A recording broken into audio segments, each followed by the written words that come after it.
Clark had died. He entered a Santa Monica, California hospital yesterday, evidently for an outpatient procedure, and he died there today of a massive heart attack. He was 82 years old. President Obama put out a statement tonight that mentioned Dick Clark's optimism, and it's true, he was always a sunny presence. He loved music and those who performed it, and he knew and understood it took all kinds, and he invited them all on his show. He was also a mogul and one of the best recognized Americans of the modern era. And so tonight we wanted to remember the ubiquitous and durable Dick Clark. Live from Philadelphia, it's time for America's favorite dance party, American Bandstand. And now, here's the star of our show, Dick Clark. In terms of U.S. presidents, his TV career spanned from Eisenhower to Obama. He was an American original, as familiar to all of us as any media figure of the last half century. Everybody knew Dick Clark, a television staple spanning 3 American generations. This one's called Rock Around the Clock. Bill Haley. 1, 2, 3 o'clock, 4 o'clock, rock.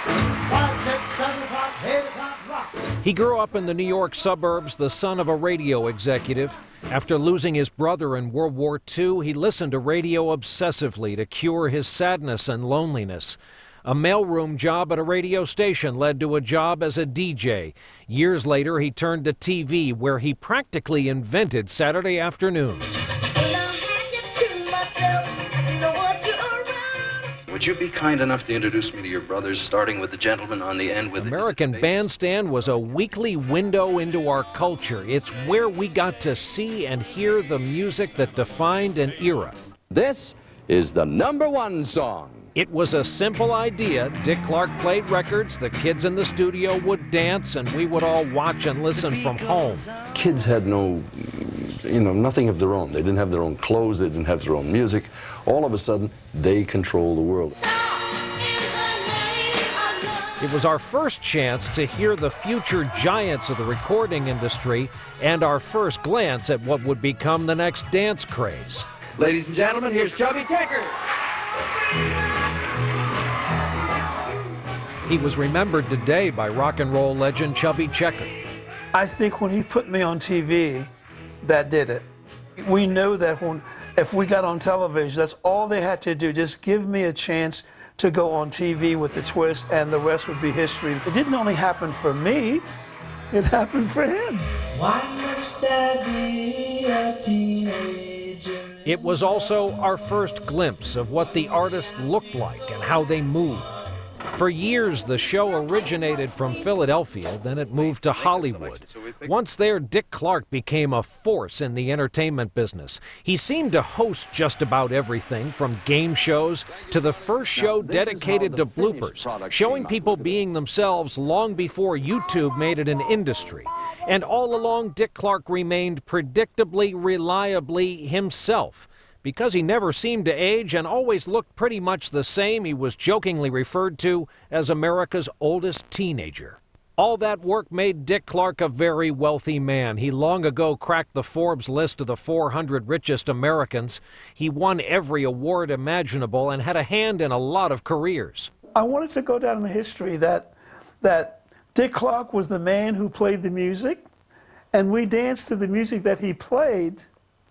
And the event until a severe stroke sidelined him in 2004. In 2006, he made a triumphant return and continued to ring in the new year up until last year, reestablishing his credentials as an American icon. Now, Dick Clark had a history of heart disease. In fact, he was diagnosed with type 2 diabetes in 1994. He is survived by his wife and 3 adult children. Reporting here from Los Angeles, I'm Stephanie Stanton. Back to you guys. Stephanie, so Exactly which sounds and which moves were cool. Before Chubby Checker came on American Bandstand, they did the swing. Chubby Checker came on American Bandstand with the twist. And the wall. Dancing on the dance floor changed forever. And it happened on American Bandstand because of Dick Clark. Rock around the clock. Bill Haley. He was the non-threatening grown-up who helped soothe parental shock in the early days of rock and roll. You send me. And he helped break racial boundaries, admitting that the first time he ever talked to a black teenager was on the set of American Bandstand. He was worried black artists might upset Southern TV stations, but the music transcended the tension. Dick Clark bridged a color gap at a time when there should not have been one, giving musical life to black artists that may not have had a chance, said Stevie Wonder tonight. He gave music freedom, equal opportunity. As rock entered the sexy, psychedelic late 60s, he caught some grief and lost some audience for avoiding the edgier acts. But by the age of disco, his show was still teaching America new steps. American Bandstand had the biggest impact on all of us kids because it gave a voice to teenagers that were always just being told to go to bed or go to your room. And suddenly Dick came on the air and gave us respect and treated us like people.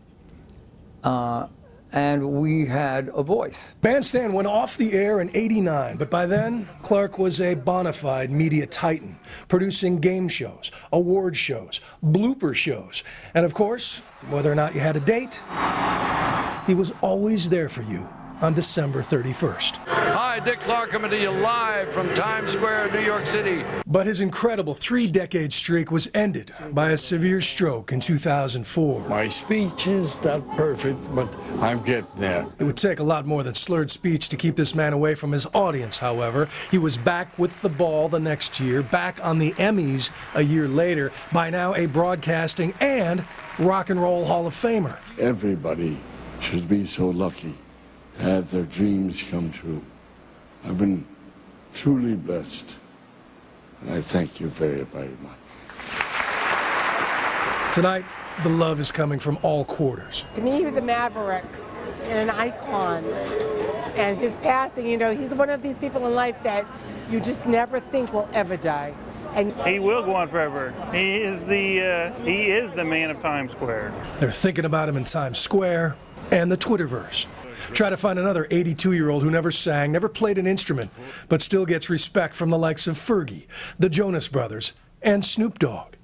You were a pioneer and a good man, the rapper tweets. Thank you, sir. But maybe a better testament of his character are the stars he launched back in the day and who remain friends for life. It's a sad day for the music industry and the world, says disco queen Donna Summer. He was a legend, a true gentleman, and most importantly, a dear friend to me. Chubby Checker had a 3-hour conversation with Dick last fall. 50 years after the Twist went #1 twice. If Elvis was the king of rock and roll, then Dick Clark is the king of all the disc jockeys. And we will miss him, but we all are indebted to him because he did something that we all enjoy. He used to end his shows with, "For now, Dick Clark, so long," and then he would salute. So long. So long. For now, Dick Clark. So long. So I say, bye-bye, Dick. We'll miss you. And all of us here at ABC News join our parent company president, Bob Iger, in extending our sincere condolences to Dick's family, as well as 3 generations of fans who will miss him as much as we will. Well, just ahead, it is a dream for anyone who's ever